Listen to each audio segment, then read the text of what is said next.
café con Galat. La bienvenida a este su programa Un Café con Galat. El tema que vamos a desarrollar esta noche es Dios Padre también castiga. Y nos acompaña la doctora Ana Cecilia Osorio, ella es decana de posgrados de la Universidad La Gran Colombia.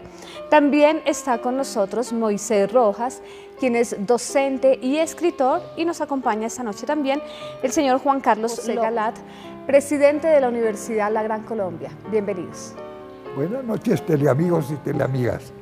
No siento la tentación, y voy a cumplirla, de presentar primero a la Virgen, porque hoy 15 de agosto celebramos la fecha de su asunción a los cielos. Y un amigo tomó una foto en la ciudad de Pereira, y ustedes van a ver en el cielo lo que manifiesta la Virgen. A ver, pidamos que pues, la presenten. Estamos. Miren bien abajo, abajo las nubes que forman. ¿Ya lo vieron ustedes? Detallen la figura que aparece ahí abajo. Ya, vamos a... ¿No es cierto? Que es la Inmaculada, incluso con el niño en los brazos.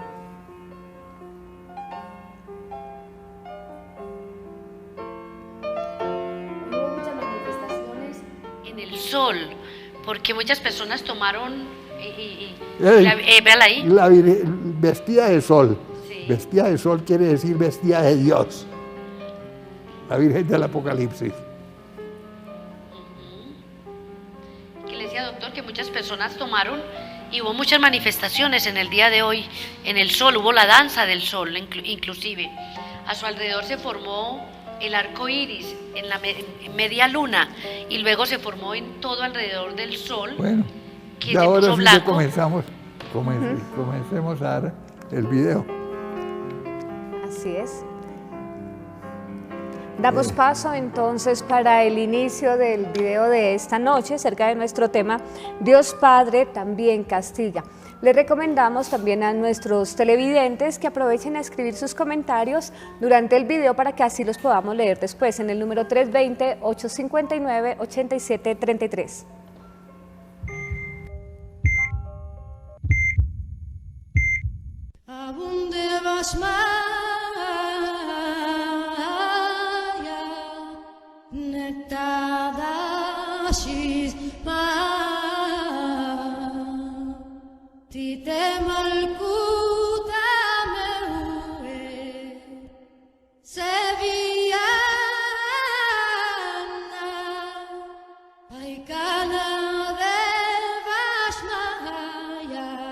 Dios Padre también castiga.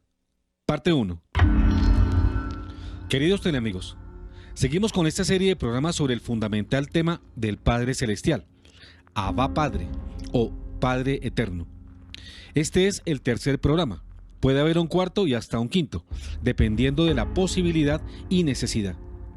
En nuestro primer programa, el antepasado, titulado Abba, Papito Dios, del 1 de agosto de 2018, mostramos el gran amor que Dios Padre tiene por toda su creación, pero en especial por la mayor de todas ellas, el hombre. Dios Padre, por amor, creó todas las cosas, para compartirlas con nosotros, sus hijos adoptivos. Y también vimos cómo, por ese infinito amor que nos tiene, nos perdonó, dándonos a su Hijo único Jesucristo, Dios y Señor nuestro, como único Redentor en la cruz, para pagar todas nuestras deudas ante Él mismo. Es muy claro y cierto que Dios Padre es amor, pues todo lo crea por amor y para compartir ese amor. Pero no menos cierto es que también es justo. A este tema dedicamos el pasado programa, emitido el día 8 de agosto de 2018, titulado El Padre también es justo. En él vimos que Dios es justo, por ello nos dio sus mandamientos y no negocia con nosotros la opción de violarlos o ignorarlos. Nos anima a luchar contra nuestra naturaleza caída y a pedirle a Él mismo las gracias para poderlo hacer. Nos anima también a perseverar en sus enseñanzas y a ser corredentores con el Redentor. También vimos en este último programa las importantes declaraciones del sacerdote mexicano Padre Raúl Sánchez, quien junto a varios sacerdotes que cada día despiertan, denuncia con valor la crisis de la iglesia protagonizada por los malos pastores, que desde su cúpula y vestidos de ovejas son lobos rapaces que quieren destruir el rebaño. Hoy vamos a profundizar en la realidad de nuestro Padre Dios, que siendo misericordioso y justo, también castiga las maldades de sus hijos, y lo hace para corregirlos, y también para satisfacer su justicia divina. ¿Que Dios Padre no castiga? Miren cómo la Biblia nos dice que el Padre Celestial, Padre lleno de misericordia y de bondad, castiga el mal. Así, por ejemplo, leemos en Eclesiástico 5:47. No digas, he pecado y ¿qué me ha pasado? Porque el Señor es paciente. No te sientas tan seguro del perdón, mientras acumulas pecado tras pecado. No digas, es grande su compasión, me perdonará mis muchos pecados, porque Él tiene misericordia y cólera, y su ira recae sobre los malvados. No tardes en convertirte al Señor. No lo dejes de un día para otro, porque la ira del Señor se enciende de repente, y el día del castigo perecerás. Y luego, en el mismo libro del Eclesiástico, capítulo 16, versos 11 a 14, expresa: aunque solo hubiera un rebelde, sería asombroso que quedara impune, pues el Señor sabe compadecerse y también castigar. Es poderoso cuando perdona y cuando se indigna. Tan grande como su misericordia es su severidad, y juzga al hombre según sus obras. Y en los Salmos vemos corroborada esta verdad, de que Dios castiga el mal. Así el Salmo 7, 12 a 13 lo confirma. Dios es un juez justo y puede irritarse en cualquier momento. Si no se convierten, afilará la espada, tenderá su arco y apuntará. Y el Salmo 39, 12 nos dice: tú corriges a los hombres, castigando sus culpas, carcomes como la polilla sus tesoros. Un soplo, nada más, es todo hombre. Pero los nuevos teólogos complacientes de ahora, que pretenden rebajar las exigencias de Dios que castiga y que solo nos quieren mostrar el rostro misericordioso de Dios, parecen esforzarse en enseñar, erradamente, que el Dios que castiga era únicamente el del Antiguo Testamento. Esto es un error gravísimo que San Pablo despeja en Romanos 11:22 de esta manera: considera tanto la bondad cuanto la severidad de Dios. Él es severo para con los que cayeron y es bueno contigo, siempre y cuando seas fiel a su bondad. De lo contrario, también tú serás arrancado. ¿Verdad que Santiago despeja cuando enseña en el capítulo 1, verso 17? Todo lo que es bueno y perfecto es un don de lo alto, y desciende del Padre de los astros luminosos, en quien no hay cambio ni sombra de declinación. Dios Padre es el mismo ayer, hoy y siempre. El Dios del Antiguo Testamento es el mismo del Nuevo y, por tanto, no cambia sus sabias doctrinas al compás de las modas y del querer de los hombres. Por eso los teólogos de hoy nos engañan haciéndonos creer que el Dios del Nuevo Testamento es otro y no castiga. Bien deberían considerar los terribles castigos descritos en el Apocalipsis, pero también tener presente la verdad de Santiago, acabada de expresar, y la de Pablo en Hebreos 13:8 cuando dice: Jesucristo es el mismo ayer y hoy y lo será para siempre. Lo que sucede es que Dios Padre en el Nuevo Testamento ha delegado en su Hijo Jesucristo, quien también es Dios, la facultad de juzgar a los hombres y asignarles el premio o el castigo que merecen según sus obras. Juan 5, 22 a 27 dice: porque el Padre no juzga a nadie, Él ha puesto todo juicio en manos de su Hijo, para que todos honren al Hijo como honran al Padre. El que no honra al Hijo no honra al Padre que lo envió.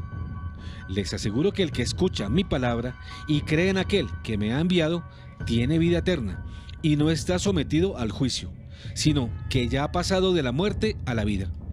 Les aseguro que la hora se acerca, y ya ha llegado, en que los muertos oirán la voz del Hijo de Dios, y los que la oigan vivirán. Así como el Padre dispone de la vida, del mismo modo ha concedido a su Hijo disponer de ella, y le dio autoridad para juzgar, porque Él es el Hijo del Hombre. Vemos entonces en el relato del evangelista San Juan que Dios Padre a través de su Hijo Jesucristo juzga y castiga. No lo hace directamente el Padre, pero lo ejecuta en su Hijo en nombre suyo.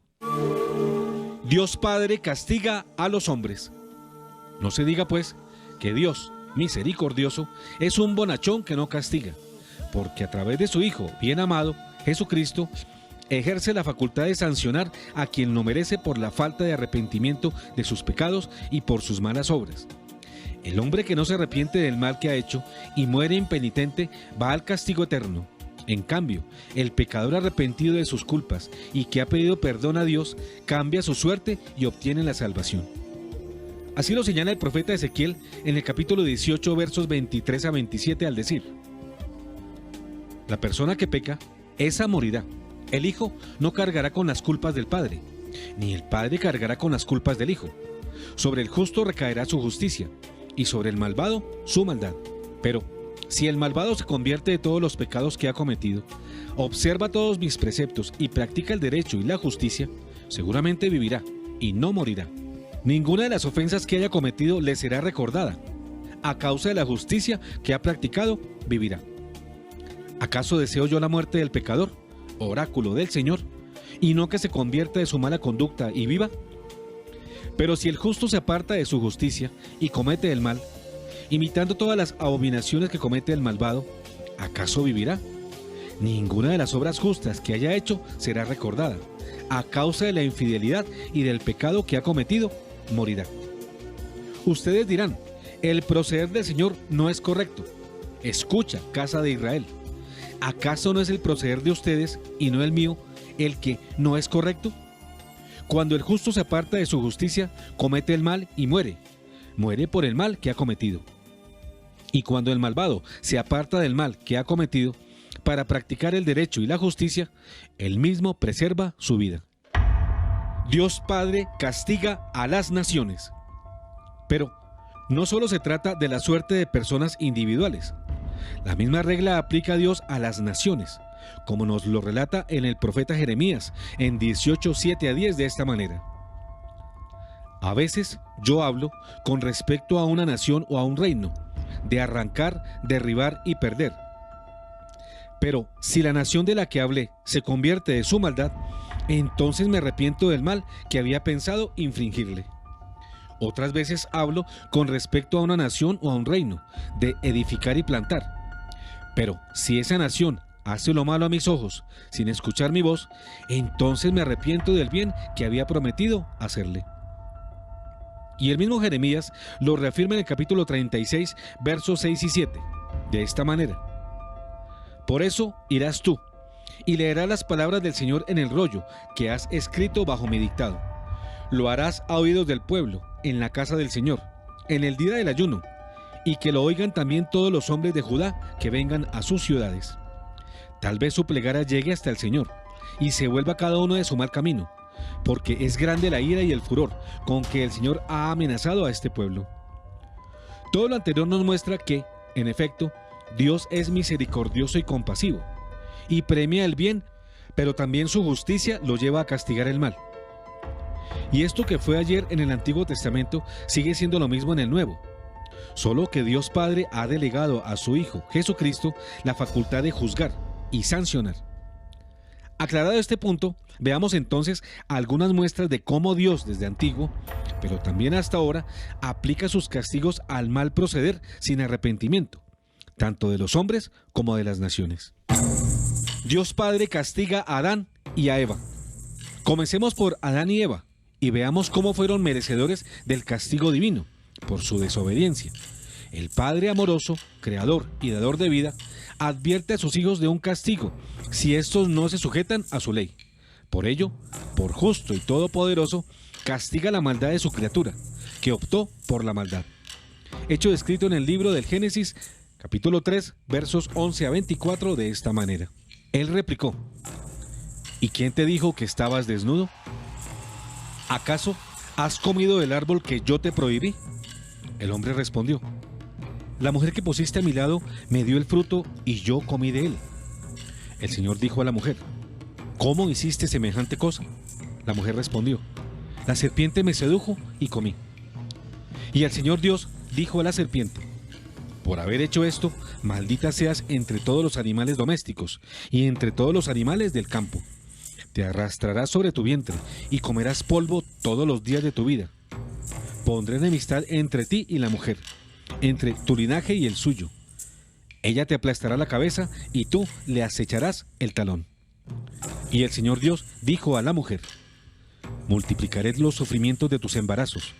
Darás a luz a tus hijos con dolor. Sentirás atracción por tu marido y él te dominará. Y dijo el hombre: porque hiciste caso a tu mujer y comiste del árbol que yo te prohibí, maldito sea el suelo por tu culpa. Con fatiga sacarás de él tu alimento todos los días de tu vida. Él te producirá cardos y espinas, y comerás la hierba del campo. Ganarás el pan con el sudor de tu frente, hasta que vuelvas a la tierra, de donde fuiste sacado, porque eres polvo y al polvo volverás. El hombre dio a su mujer el nombre de Eva, por ser ella la madre de todos los vivientes. El Señor Dios hizo al hombre y a su mujer unas túnicas de pieles y los vistió.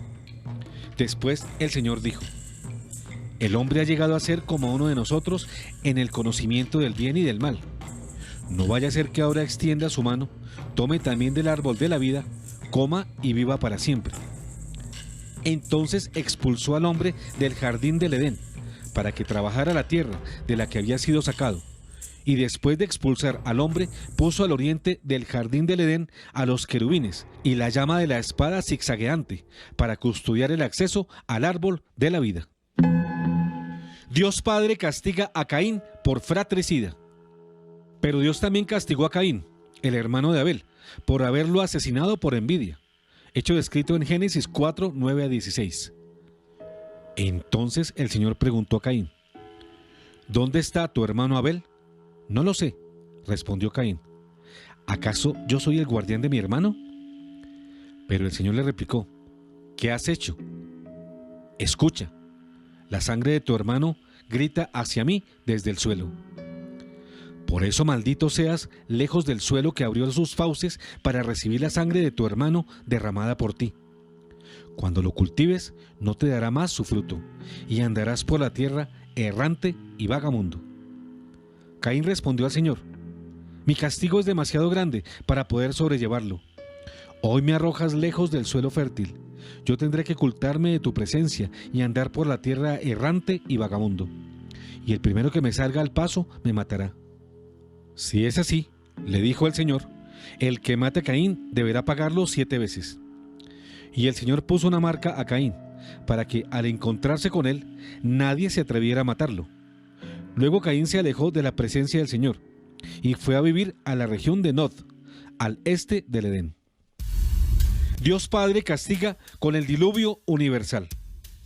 Escuchemos también el relato del gran diluvio que sufrieron las antiguas naciones como castigo de Dios, relatado en Génesis 6, 5 a 17, así. Cuando el Señor vio qué grande era la maldad del hombre en la tierra, y cómo todos los designios que forjaba su mente tendían constantemente al mal, se arrepintió de haber hecho al hombre sobre la tierra, y sintió pesar en su corazón. Por eso el Señor dijo: voy a eliminar de la superficie del suelo a los hombres que he creado, y junto con ellos a las bestias, los reptiles y los pájaros del cielo, porque me arrepiento de haberlos creado. Pero Noé fue agradable a los ojos del Señor. Esta es la historia de Noé. Noé era un hombre justo, irreprochable entre sus contemporáneos, y siguió siempre los caminos de Dios. Tuvo 3 hijos, Sem, Cam y Jafet. Pero la tierra estaba pervertida a los ojos de Dios, y se había llenado de violencia. Al ver que la tierra se había pervertido, porque todos los hombres tenían una conducta depravada, Dios dijo a Noé: he decidido acabar con todos los mortales, porque la tierra se ha llenado de violencia a causa de ellos. Por eso lo voy a destruir junto con la tierra. Constrúyete un arca de madera resinosa, divídela en compartimentos y recúbrela con betún por dentro y por fuera. Deberás hacerla así. El arca tendrá 150 metros de largo, 30 de ancho y 15 de alto. También le harás un tragaluz y lo terminarás a medio metro de la parte superior. Pondrás la puerta al costado del arca y harás un primero, un segundo y un tercer piso.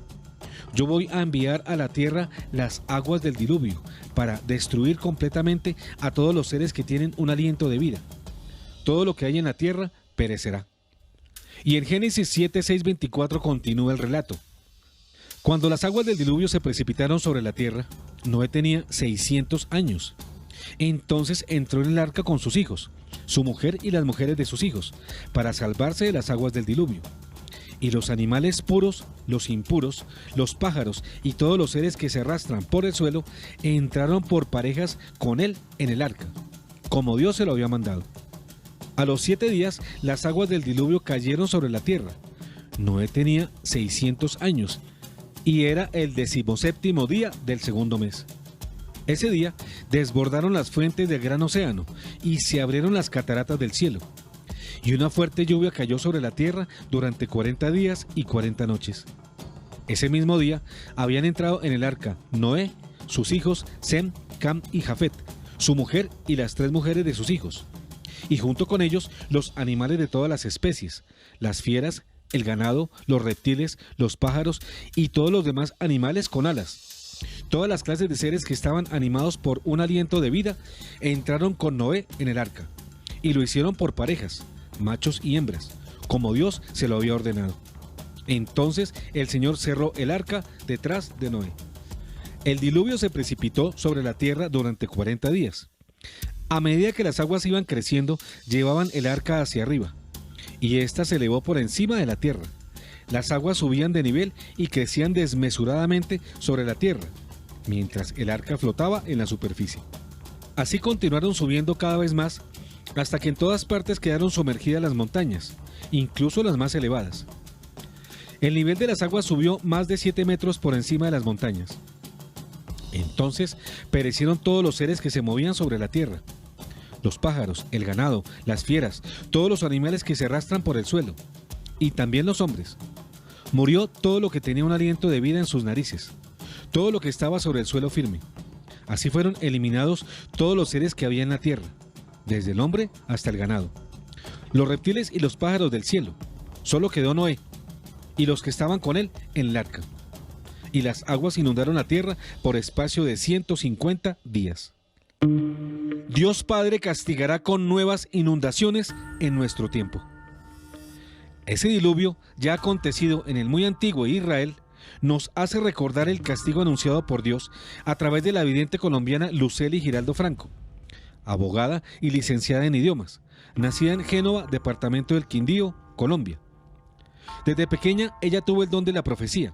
El Señor le permitió sentir el desastre de la población de Armero en Colombia, la cual desapareció inundada por agua y lodo hirviendo, que venía de una represión de corrientes de ríos, provocada por el volcán Nevado del Ruiz. También le fue permitido ver el tsunami de Indonesia del año 2004 y el terremoto de China de mayo de 2008. Igualmente, el Señor le permitió anunciar otros desastres producto del terrorismo musulmán, como el atentado a las Torres Gemelas en Nueva York el 11 de septiembre de 2001. Entre las visiones proféticas de Lucely se encuentra la futura destrucción de la ciudad de Bogotá, capital de Colombia, la cual será en parte por hundimiento y en parte por inundación, al parecer producto de un terremoto. Pero no solo es Bogotá. La profecía habla de Sudamérica, que será producida por maremotos debidos al gran terremoto que va a asolar al globo terráqueo. Miremos lo que la vidente nos dice. Pero además, lo que queremos destacar en este programa es la destrucción de buena parte de Sudamérica, según lo revelado a Lucely, continente que será reducido a causa de un enorme terremoto que a su turno provocará tsunamis que dejará buena parte de su territorio cubierto por las aguas del mar. Esto ocurrirá no solo en las regiones costeras de Perú, Chile, Colombia, Venezuela, Brasil y Uruguay y Argentina, sino también en otras del continente, señaladas por un rosario dibujado en forma de M sobre el croquis suramericano, tal como ella lo dibujó.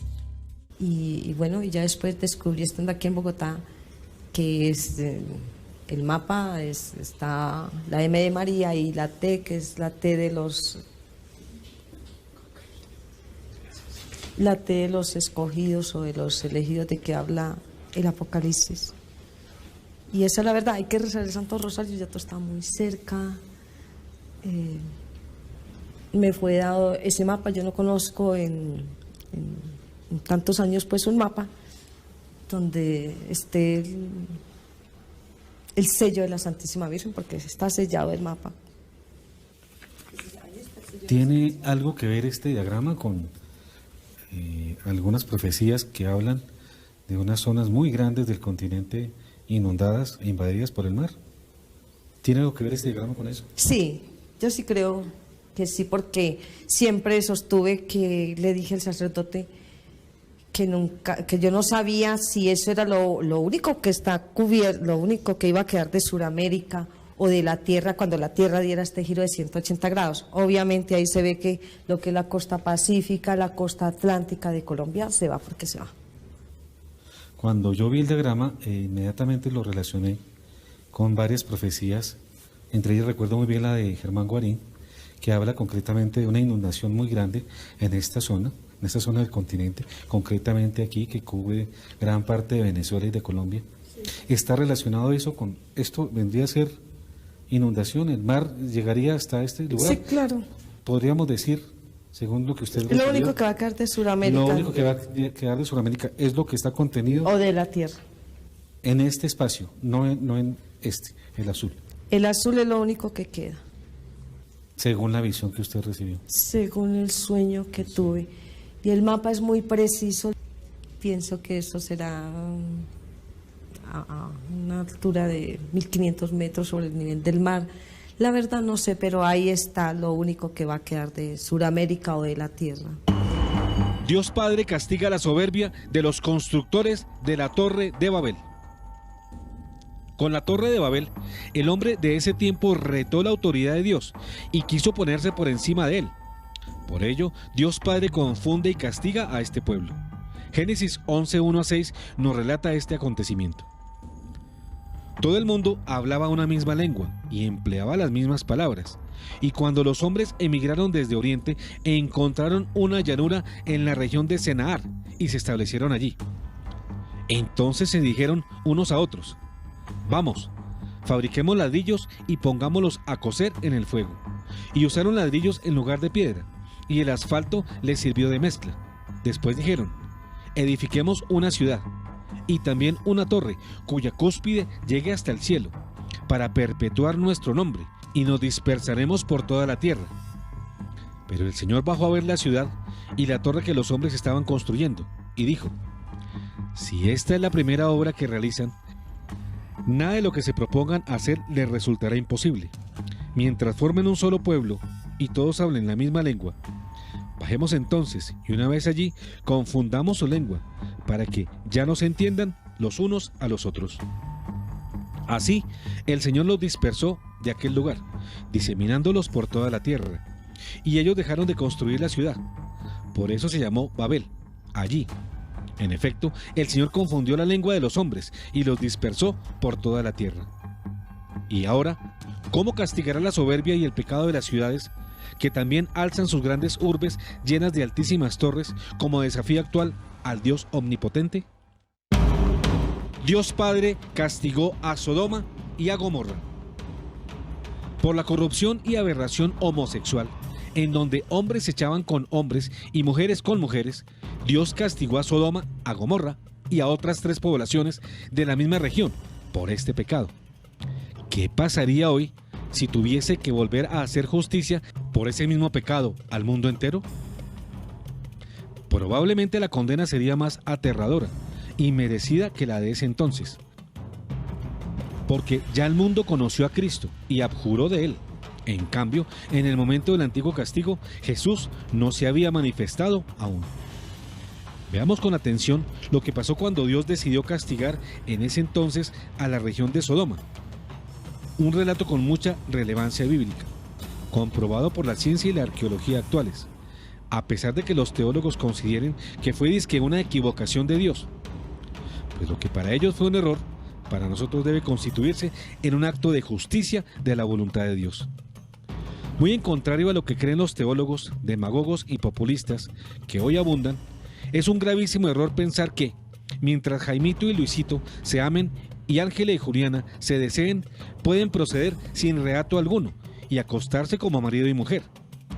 Y entonces el castigo de Dios no tiene por qué obrar contra ellos, ya que el amor dizque todo lo justifica. Pero las relaciones sexuales entre personas del mismo sexo son rechazadas por Dios.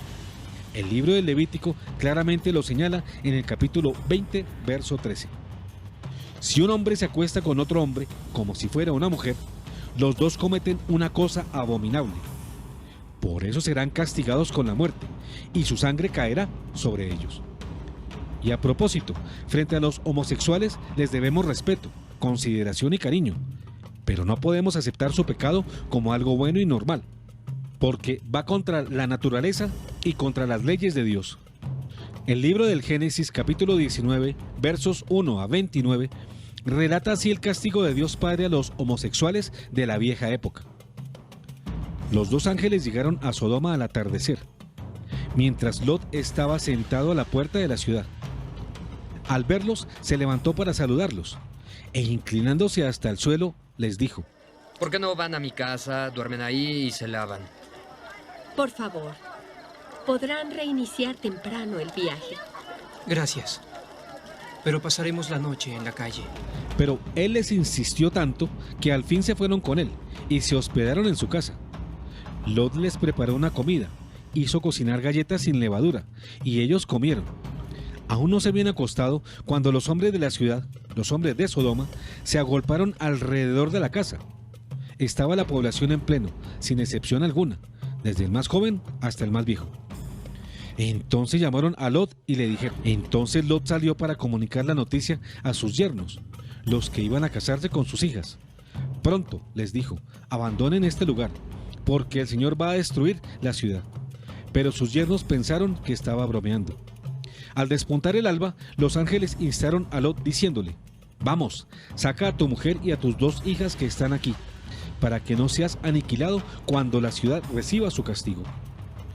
Como él no salía de su asombro, los hombres lo tomaron de la mano, lo mismo que a su esposa y a sus dos hijas, y lo sacaron de la ciudad, para ponerlo fuera de peligro, porque el Señor tuvo compasión de él. Después que lo sacaron, uno de ellos dijo: huye si quieres salvar tu vida. No mires hacia atrás, ni te detengas en ningún lugar de la región baja. Escapa a las montañas para no ser aniquilado. Lot respondió: no, por favor, Señor mío.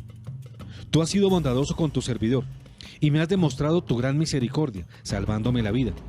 Pero yo no podré huir a las montañas sin que antes caigan sobre mí la destrucción y la muerte. Aquí cerca hay una ciudad. Es una población insignificante, donde podré refugiarme. Deja que me quede en ella, ya que es tan pequeña, y así estaré a salvo. Entonces él le respondió: voy a complacerte una vez más. No destruiré la ciudad de la que hablas. Pero apúrate, refúgiate en ella, porque no podré hacer nada hasta que llegues allí. Por eso la ciudad recibió el nombre de Zoar, que significa pequeño poblado. Cuando el sol comenzó a brillar sobre la tierra, Lot entró a Zoar. Entonces el Señor hizo llover sobre Sodoma y Gomorra azufre y fuego, que descendían del cielo. Así destruyó estas ciudades y toda la extensión de la región baja, junto con los habitantes de las ciudades y la vegetación del suelo. Y como la mujer de Lot miró hacia atrás, quedó convertida en una columna de sal. A la madrugada del día siguiente, Abraham regresó al lugar donde había estado en la presencia del Señor. Cuando dirigió su mirada hacia Sodoma, Gomorra y toda la extensión de la región baja, vio un humo que subía de la tierra, como el humo de un horno. Así, cuando Dios destruyó las ciudades de la región baja, se acordó de Abraham, librando a Lot de la catástrofe con que arrasó las ciudades donde él había vivido.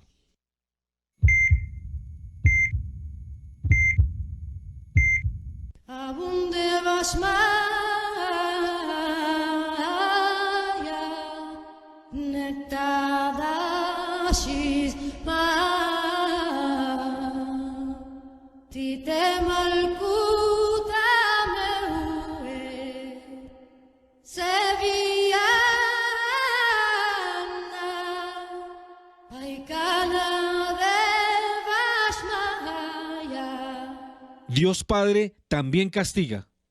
Fin parte 1.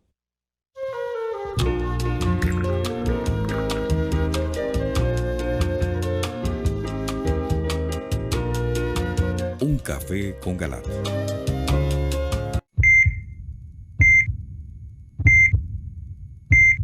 Abunde basmaya nektadashis ma tite malkuta meue sevillana aikana de basmaya. Dios Padre también castiga. Parte 2.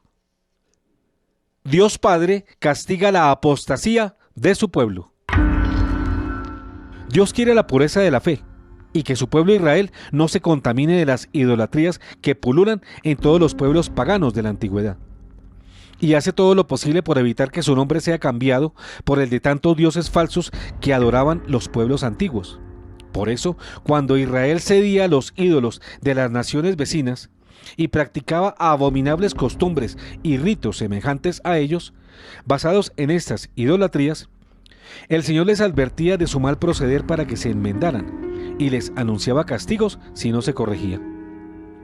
Dramáticamente, los principales castigos para sancionar estos pecados fueron estos dos célebres. El uno, que tuvo que ver con Judá, el reino del norte por la invasión de los asirios, y el otro con el reino del sur y su capital en Jerusalén, con los invasores babilonios. En efecto, Dios ama pero castiga. Y miren por ejemplo cómo castigó antiguamente a Israel por sus prevaricaciones, desprecio e incumplimiento de su ley. Dios castiga el reino del norte. En efecto, Dios ama pero castiga. Y miren por ejemplo cómo castigó antiguamente a Israel por sus prevaricaciones, desprecio e incumplimiento de su ley. En 2 de Reyes capítulo 17, 1-23, se relata el castigo del que fue objeto Israel y su reino del norte, aproximadamente desde el año 732 a.C.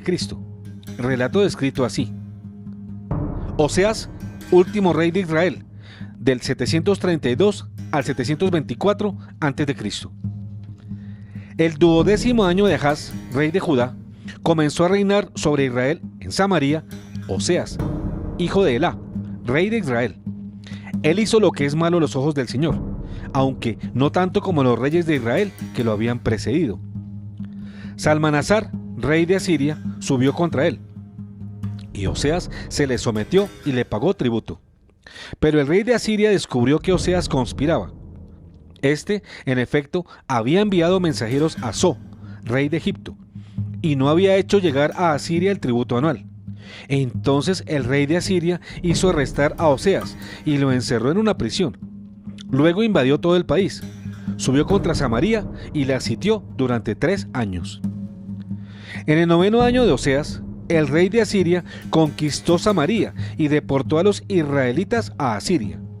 Los estableció en Jalaj y sobre el Jabor, río de Gozán, y en las ciudades de Media. Esto sucedió porque los israelitas pecaron contra el Señor, su Dios, que los había hecho subir del país de Egipto, librándolos del poder del faraón, rey de Egipto, y porque habían venerado a otros dioses. Ellos imitaron las costumbres de las naciones que el Señor había desposeído delante de los israelitas, y las que habían introducido los reyes de Israel. Los israelitas perpetraron contra el Señor, su Dios, acciones indebidas. Se edificaron lugares altos en todas las ciudades, tanto en las torres de guardia como en las plazas fuertes. Se erigieron piedras conmemorativas y postes sagrados sobre todas las colinas elevadas y bajo todo árbol frondoso. Allí, en los lugares altos, quemaron incienso como las naciones que el Señor había desterrado delante de ellos. Cometieron malas acciones para provocar al Señor y sirvieron a los ídolos, aunque el Señor les había dicho, no harán nada de eso. El Señor había advertido solemnemente a Israel y a Judá por medio de todos los profetas y videntes, diciendo: vuelvan de su mala conducta y observen mis mandamientos y mis preceptos, conforme a toda la ley que prescribí a sus padres y que transmití por medio de mis servidores los profetas. Pero ellos no escucharon y se obstinaron como sus padres, que no creyeron en el Señor, su Dios. Rechazaron sus preceptos y la alianza que el Señor había hecho con sus padres, sin tener en cuenta sus advertencias. Fueron detrás de ídolos vanos, volviéndose así vanos ellos mismos, por ir atrás de las naciones que los rodeaban, aunque el Señor les había prohibido obrar como ellas. Abandonaron todos los mandamientos del Señor, su Dios, y se hicieron ídolos de metal fundido. 2 terneros, erigieron un poste sagrado, se postraron delante de todo el ejército de los cielos y sirvieron a Baal. Inmolaron a sus hijos y a sus hijas en el fuego, practicaron la adivinación y la magia, y se vendieron para hacer lo que el Señor reprueba, provocando su indignación. El Señor se irritó tanto contra Israel que lo arrojó lejos de su presencia. Solo quedó la tribu de Judá. Pero tampoco Judá observó los mandamientos del Señor, su Dios, sino que imitó las costumbres que había introducido Israel. Y el Señor rechazó a toda la raza de Israel. Los humilló y entregó en manos de salteadores, hasta que al fin los arrojó lejos de su presencia. Cuando el Señor arrancó a Israel de la casa de David, y fue proclamado rey Jeroboam, hijo de Nebat, este alejó del Señor a Israel, y le hizo cometer un gran pecado. Los israelitas imitaron todos los pecados que había cometido Jeroboam, y no se apartaron de ellos, tanto que al fin el Señor apartó a Israel de su presencia, conforme a lo que había dicho, por medio de todos sus servidores, los profetas.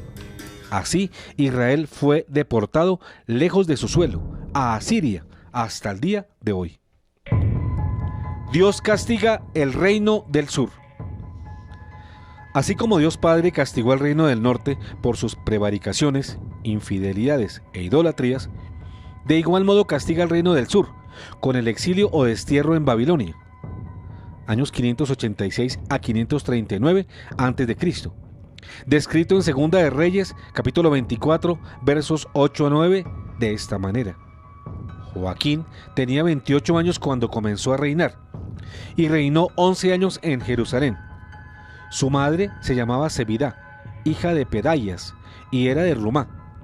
Él hizo lo que es malo a los ojos del Señor, tal como lo habían hecho sus padres. El capítulo 24 del mismo segundo libro de los Reyes, versículos 1 a 7, relata la campaña de Nabucodonosor contra ellos. En ese tiempo, Nabucodonosor, rey de Babilonia, se puso en campaña, y Joaquín le estuvo sometido durante 3 años. Pero después cambió de actitud y se rebeló contra él. Entonces el Señor envió contra Joaquín bandas de caldeos, de arameos, de moabitas y de amonitas. Las envió contra Judá para aniquilarla, conforme a la palabra que el Señor había pronunciado por medio de sus servidores, los profetas. Fue únicamente por orden del Señor que sucedió esto a Judá, para apartarla de su presencia, a causa de los pecados de Manasés, por todo lo que él hizo, y también por la sangre inocente que derramó, hasta inundar con ella a Jerusalén. El Señor no quiso perdonar.